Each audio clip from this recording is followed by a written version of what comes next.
স্কোয়াডে নেইমার নাই তো কি হয়েছে, তাও ব্রাজিল ফ্রান্সকে হারাবে।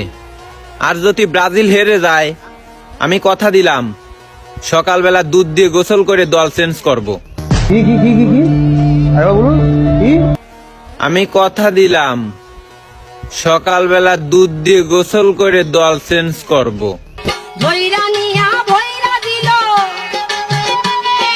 ভৈরা নিয়া ভৈরা দিল বেগুন আমার থলিতে, আর যাব না বেগুন তুলিতে, হলো ললিতে, আর যাব না বেগুন তুলিতে। কি মামা, ব্রাজিল বনাম ফ্রান্সের খেলা দেখছো? ব্রাজিলের খারাপ সময়ে যদি তাদের পাশে না থাকতে পারি, তাহলে কেমন সাপোর্টার? ব্রাজিল 2টা না 4-5টা খাইলেও কখনো ব্রাজিল সাপোর্ট করা ছাড়বো না। ব্রাজিল ছিলাম, ব্রাজিল আছি, ব্রাজিলই থাকবো। Love you Brazil.